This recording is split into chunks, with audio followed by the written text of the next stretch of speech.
this lab, I'll be presenting my third lab video, black hole orbit. In this lab, we determine the mass of a black hole using given data, which I'll specify later, and observe the motion of a star orbiting the black hole. This can be done by creating a model using VPython. The given data includes the star's mass, the black hole's position, the time step of the position of the star, and the position data of the star, which is given in an Excel file, which is shown in the right.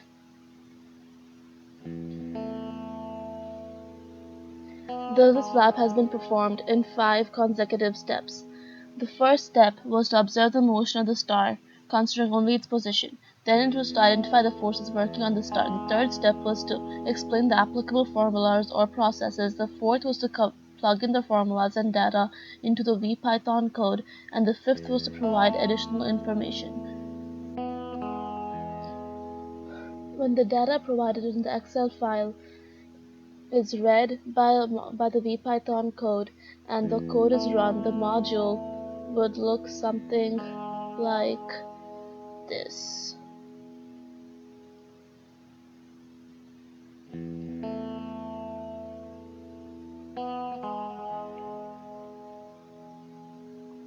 The object looks like it has a circular path.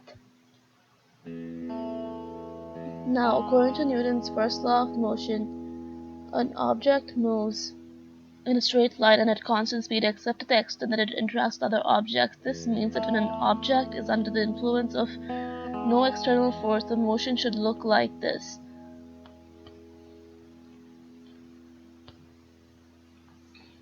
However, the star we need to observe was orbiting the black hole and its motion looked like the arc of a circle, but for ease of explanation, I have drawn a full circle above. Here the motion of the object continuously changes direction. Thus we can tell it is under the influence of a force that acts on it continuously. This particular force that is acting on the star is called gravity. It is a force that acts between two objects. Thus, in this case, the black hole is continuously pulling the star towards itself. So the force exerted on the star is always towards the black hole. When is daylight sleeping?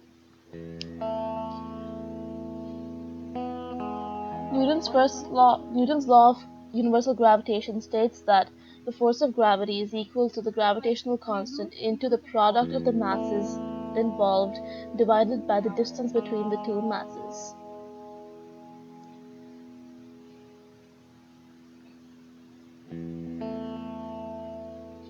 From this formula, we can derive the following formula. Here, m2 is given as the mass of the black hole. So G is known as 6.675 into 10 to the power of minus 11, and m1 has already been given, and r squared can be found using the formula shown in the presentation. The quantity that needs to be found now is the force of gravity.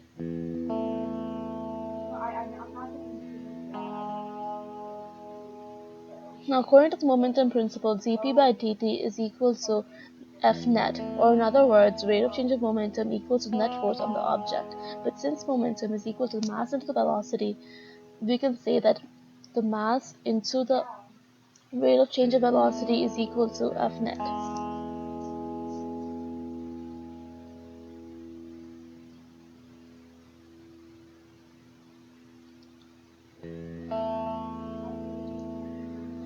Now, when an object is traveling in circular motion, it can be described by two components. Let us consider one point on the circle.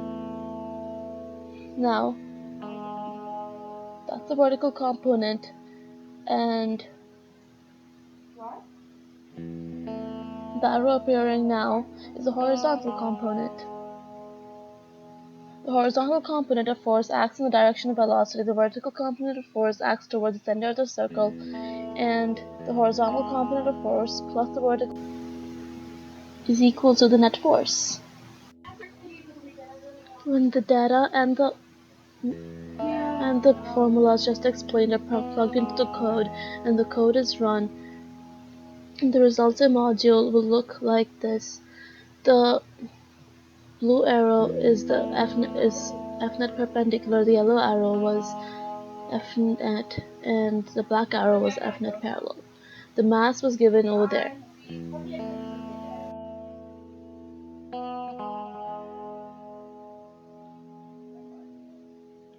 It should be noted that throughout the presentation we have mentioned that Fnet is equal to dp dt, Fnet perpendicular is equal to dp dt perpendicular, and Fnet parallel is equal to dp dt parallel. However, though their values are equal, force is a qualitative quantity that causes a change in a body's velocity or interaction.